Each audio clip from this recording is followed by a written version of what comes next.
네, 오늘의 궁금한 뉴스 Q&A에서 집중 분석합니다. 첫 번째 Q&A, 공수처 소식입니다. 네, 공수처법 어제 법제사법위원회에서 민주당 단독으로 처리가 됐는데요. 어제 그 긴박했던 모습 저희가 먼저 영상으로 준비했습니다. 국민의 기관으로 거듭날 수 있도록 개혁 입법이 반드시 통과되고 공수처가 출범하게 되길 희망합니다.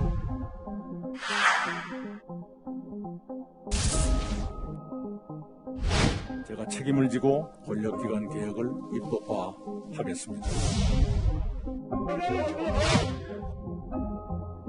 독재로 항한 자, 독재로 망한다! 계속 이러시면 질서유지권 요청하겠습니다. 한번 답변해보세요. 지금 토론을 진행할 상황이 아니므로 토론을 종결하겠습니다. 토론을 할 수가 없잖아. 이 법안에 찬성하시는 의원님들은 기립해 주십시오. 반대하시는 의원님들 기립해 주십시오. 네, 그러면 표결 결과 과반 찬성으로 법안이 의결되었습니다.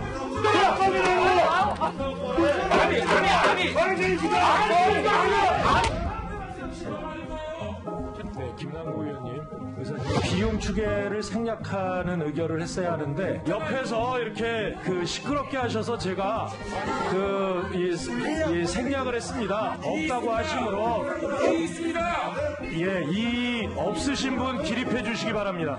과반 의원님들이 이의 없으시다고 하므로 생략되었음을 알려드립니다. 이 뭐예요? 야당은 없어요. 이게 민주예요.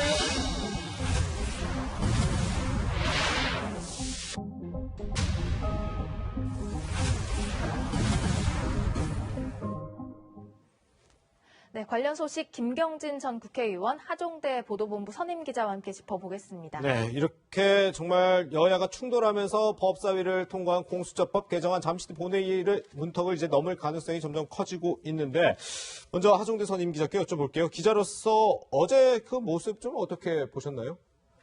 참, 이 처리를 하면서 자기 자신도 윤호중 법사위원장조차도 비용 추계를 하고 이 법안을 의결해야 되는데 통상 절차로 그조차도 자기 스스로 실수를 했다라고 할 정도로 이제 뭐 야당은 날치기라고 하지만 저런 변칙 처리를 과연 하는 게 이게 과연 맞는 건지 좀 우리 전체 정치 개혁 차원에서 그리고 정치 발전 차원에서 여야가 한번 곰곰이 좀 생각을 해보셨으면 합니다. 네, 우리 김경진 의원님은 국회의원 출신으로서 또 어떻게 생각하시나요?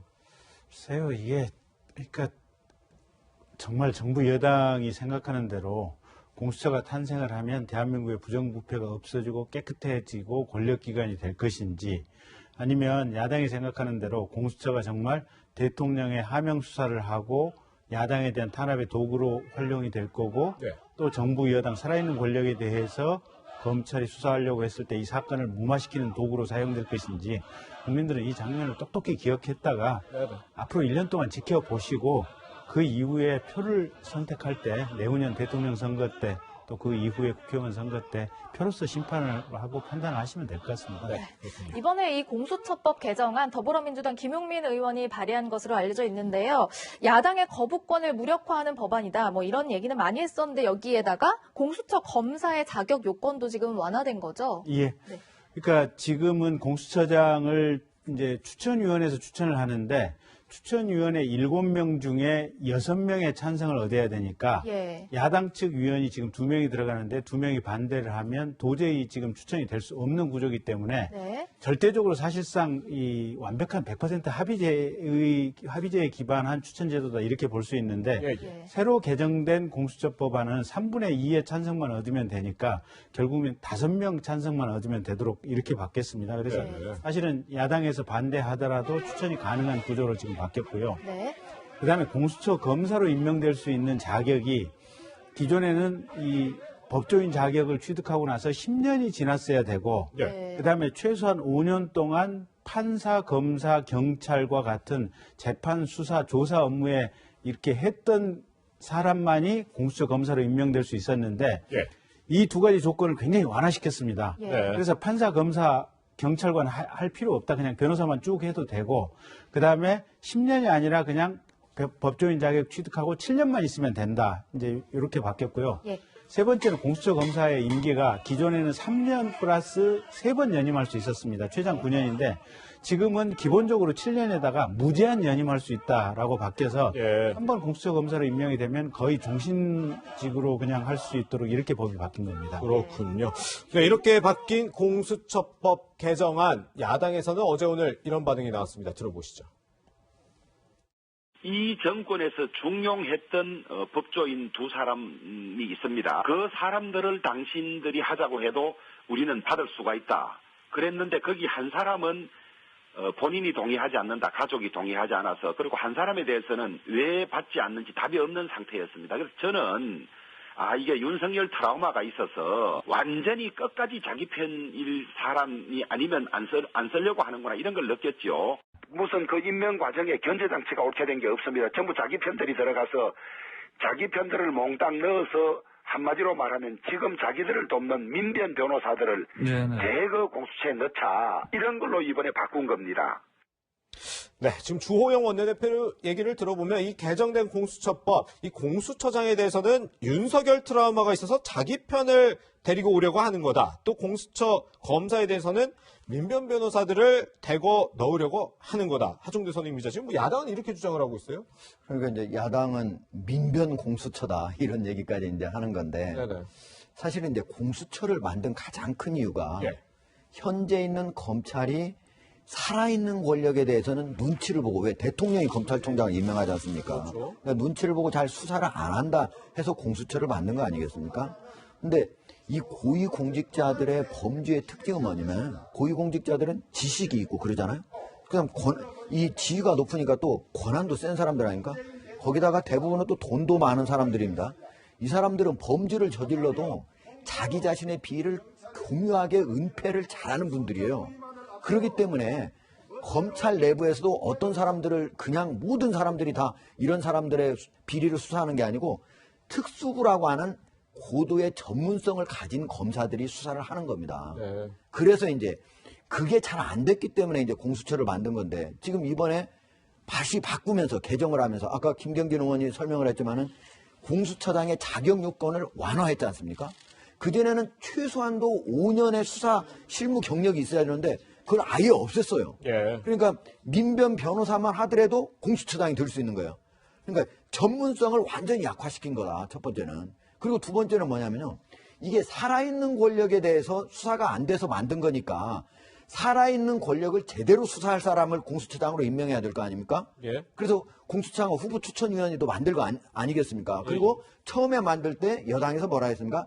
야당에 비토권을 주겠다. 그렇죠, 그랬죠. 그래서 7명 중에 2명이 반대하면 안 되는 걸로 했는데 이번에 그걸 없애버렸지 않습니까? 그렇죠. 지금은 이제 여당이 좋아하는 사람을 누구든지 임명할 수 있는 체제가 됐는데 과연 공수처가 그러면 이제 검찰과 달리 살아있는 권력을 수사를 할 수 있겠느냐. 네. 더 어렵게 됐다. 오히려 검찰총장보다 어렵게 됐다. 그리고 마지막은 뭐냐면요. 이 공수처가 3급 이상은요. 모두 데려다가 자기가 혼자 수사를 검찰, 경찰이 하더라도 이거 수사하는 거 가져와. 내가 할게. 그러면 혼자 할 수 있거든요. 혼자 오로지 단독으로 할 수 있는 거예요. 다른 데는 못 하는 거예요. 그럼 여기서 결론 낸 걸 다른 사람 바꿀 수도 없다. 이런 독점권까지 줬기 때문에 지금 현재 개정안이 오히려 계약한 법안이 됐다는 게 가장 큰 문제입니다. 그렇군요. 앞서 강병규 기자가 전해줬듯이 오늘 오후 2시에 본회의를 열어서 민주당은 이 법을 처리하겠다 입장이고 야당은 필리버스터라도 열어서 반발하겠다 이런 입장입니다. 그렇지만 김 의원님 지금 상황상 현실적으로 이게 뭐 내일이라도 임시국회를 열어서 처리하겠다 이런 입장을 보이고 있는 거죠? 그러니까 이제 정부 여당 특히 여당 생각은 필리버스터가 오늘 자정까지 지금 회기 끝날 때까지만 필리버스터가 가능하니까 네네. 굳이 뭐 3분의 1을 만들어서 필리버스터 종료를 시킬 필요도 없이 오늘 자정까지 토론하고 내일 임시회 개회해서 그냥 내일 표결해버리면 끝입니다. 내일은 필리버스터가 안 되는 거니까요. 내일 바로 또 할 수는 없죠. 예. 그래서 그런 아마 생각인 것 같고 저는 사실은 정부 또 대통령 여당에게 촉구하고 싶은 것은 이렇게 지금 어떻게 보면 정상적인 시스템을 벗어난 특수한 수사기관을 만들고 있고 최근에 윤석열 총장 사태와 관련해서 공수처에 대해서 여러 의구심들이 있으니 그리고 이 법을 지금 정부 여당에서 개정안을 내게 된 과정이 지금 처장 추천이 안 된다는 것 때문에 지금 이 개정안이 나온 거 아니겠습니까? 그래서 오늘이라도 사실은 야당과 협의를 해서 처장을 추천하는 노력을 보이는 것이 그나마 좀 성의 있는 모습을 국민들에게 보이는 것이 아닌가. 오늘만이라도 처장 후보자 합의하면 되는 거 아니겠습니까? 그래서 지금이라도 좀 양당 대표들 좀 합의 좀 해보라고 권유하고 싶습니다. 그렇군요. 네, 이제 본회의에서 공수처법 개정안이 통과돼서 공수처장까지 추천이 마무리되면 이르면 연내에 공수처가 출범될 가능성이 커지고 있습니다. 그렇다면 공수처 수사 대상 1호는 과연 누굴까? 여기에 또 주목을 받고 있는데 열린민주당 최강욱 대표 과거 지난 3월에 이런 얘기를 한 적이 있었습니다. 공수처 수사 대상은 아마 그 본인과 배우자가 더 먼저 되지 않을까 싶은데요. 그 장모님 문제는 공소제기 자체가 명백히 문제가 있다는 건 아마 우리 법대 한 2학년만 돼도 분명히 알 거예요. 윤 총장 본인이 또 총장으로 재임하면서 저에 대한 어떤 날치기 기소를 포함해서 지금 법을 어기고 있는 게 한두 가지가 아닙니다. 그런 문제들이 공수처에서 다뤄질 수 있을 것이고. 하정대 선임 기자. 이 범여권으로 분류되는 최강욱 대표의 이 얘기 물론 한 8개월, 9개월 전에 한 얘기지만 여전히 이 말을 많이들 주목하더라고요. 이렇게 되면은 공수처법이 희화화되는 거죠. 네. 공수처라고 하는 게 고위공직자의 중대범죄, 뇌물수수라든지 직권남용이라든지 이런 중대범죄를 수사하라고 하는 자리거든요. 네네. 근데 공수처를 만들고 가장 먼저 윤석열 검찰총장의 가족비리 지금 이미 검찰이 모두 수사하고 있거든요. 4가지에 대해서 이미 수사를 하고 있지 않습니까? 예. 대부분 아주 사소한 얘기들이거든요. 예. 근데 그런 것들에 대해서 공수처가 1호 수사로 하겠다? 이거는 제가 보기엔 공수처장이 누가 될지 모르겠지만 그분 자체도 반대할 거로 생각하지만 여당이 만약에 이런 기대를 가지고 공수처를 만든다 그러면은 대한민국의 공수처라고 하는 것 자체가 진짜 존립의 근거 자체에 의문이 다시 제기될 거라고 생각을 합니다. 그렇군요. 그리고 만약에 공수처가 출범하게 되면 현재 하고 있는 이 살아있는 권력에 대한 수사, 이른바 살아있는 권력에 대한 수사들도 공수처로 다 넘어가게 되는 것 아니냐라는 얘기가 있던데요. 그러니까 사실은 저는 공수처의 수사 능력을 그렇게 믿지는 않거든요. 네. 왜냐하면 지금 검찰만 해도 많은 검사 인력, 또 수사관 인력, 그다음에 디지털 포렌식이라든 증거 분석 인력이 있는 상태에서도 최근에는 사실은 이 참고인 하나 조사하는데도 옆에 변호인들 대동해서 같이 조사를 하고 있고 네. 법원에서 압수수색 영장도 대단히 정밀하고 세밀하게 보고 검토를 하고 내주거든요. 그래서 수사라고 하는 것이 정말로 어려운 정밀 사법의 시대에 들어가 있습니다. 그런데 그냥 변호사 자격증 취득하고 7년 경과했다고 해서 민변에서 변호사 하시는 분들이 공수처 소속 검사로 와서 도대체 뭘 수사할 수 있는지 저는 의문이고요. 다만 이제 굳이 나쁜 관점에서 이 공수처를 평가를 하자면 정권 입장에서 공수처가 유용한 것은 사실은 아까 저 윤석열 총장 수사한다고 하는 최강욱 의원의 말은 저거는 코미디이기 때문에 저런 일은 있을 수가 없다고 보고요. 네네. 정부 여당에서 할 수가 없는 노릇이고 가장 핵심되는 문제점은 검찰이 살아있는 권력을 수사할 때 공수처가 적당한 핑계와 빌미를 가지고 그 사건 수사 우리가 할 테니까 우리한테 넘겨라. 사실은 공수처법에 그 권한이 있거든요. 예. 그걸 넘겨받아 가가지고 사실은 능력도 안 되는 사람들이 쪼물락쪼물락 하다가 깔아뭉개고 그냥 사건을 없애버리는 거예요. 그럼 검찰, 경찰이 정말로 제대로 된 권력에 대한 수사를 실질적으로 못하게 방해하는 기구로 공수처가 작동할 가능성이 매우 크다. 예. 그래서 제가 볼 때 앞으로 공수처가 유의미한 어떤 의미를 가진 기관으로 활동을 하기 위해서는 원래 검사들 중에 뇌물을 받아먹거나 향을 접대를 받는 이런 검찰에 대한 사정의 필요성이 제기돼서 공수처가 필요하다 이런 얘기가 나왔었잖아요. 공수처가 검사나 검찰 비리 수사에 한정하는 기관으로서의 역할을 그 정도 한다면 네. 공수처 검사 25명, 그다음에 가령 민변 출신이 온다고 해도 그 정도의 역할은 대단히 의미가 있을 것 같아요. 근데 지금처럼 이렇게 많은 고위공직자들에 대한 수사를 총괄하고 최우선적으로 하겠다. 제가 볼 때는 대한민국의 어떻게 보면 핵심들에 대한 이 상층부에 대한 사정 기능, 수사 기능을 완벽하게 무력화시킬 가능성이 매우 높다라고 저는 보고 있습니다. 우려가 있다 이렇게 이해를 하겠습니다. 여야 갈등 속에 본회의 통과를 앞두고 있는 공수처법 개정안 얘기 살펴봤습니다.